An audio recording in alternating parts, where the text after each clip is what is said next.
जाएंगे। ठीक है, चलिए तो अब आगे की बात सवाल में आती है। बोले सर एक बात बताइए, 19 के बाद में ये 22 में जाके क्यों पहुंचे? मैंने कहा यार ये तो सबको पता है, बीच में कोरोना आ गया था यार, ऐसे क्या कर रहे हो? बोले हाँ सर कोरोना आ गया था। लेकिन एक चीज और बताऊं, भारत में सिटीजनशिप अमेंडमेंट एक्ट को लेकर के जो प्रोटेस्ट हुए थे ना, सीएए को लेके जो प्रोटेस्ट हुए थे, उन प्रोटेस्ट के कारण भी जापान भारत नहीं आया था।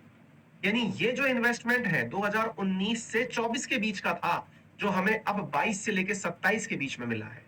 यानी कि जो 5 साल है ना, उसमें 2 साल हम घाटे में चल रहे हैं अभी ऑलरेडी, क्योंकि कोरोना ले बैठा कुछ तो और कुछ हमारे देश में हो रहे हैं प्रोटेस्ट ले बैठे। अब आप मुझे बताइए कि जो प्रोटेस्ट करते हैं लोग हमारे देश में, वो देश के शुभ चिंतक हैं कि वो गैर चिंतक हैं? आप सोच के देखिए कि उनकी वजह से भारत में आता हुआ इतना बड़ा निवेश रुक गया।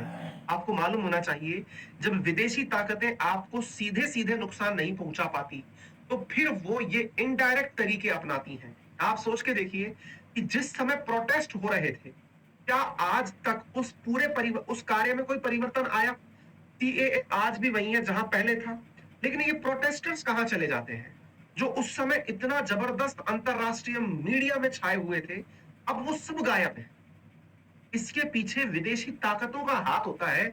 बहुत बार ऐसी चीजें देखी गई हैं, डॉक्यूमेंट की गई हैं, लेकिन भारतीय राजनीति में इन बातों को बोलना अपने आप में किसी द्वंद से कम नहीं होता है, इसलिए लोग केवल राजनीति कह के रह जाते हैं। लेकिन बहुत सारे ऐसे हाउसेस, मीडिया हाउसेस इस बात को रिपोर्ट करते हैं, बोलते हैं कि इन सब चीजों के पीछे विदेशी ताकतों का वो हाथ होता है जिससे कि देश को अस्थिर दिखा दिया जाए, जिससे भारत जैसे देश में निवेश बाधित हो जाए।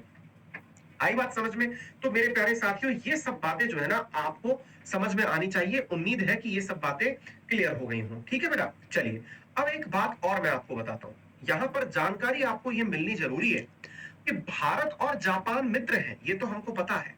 लेकिन क्या आपको पता है कि अगले साल जो है ना, वो हमारे पास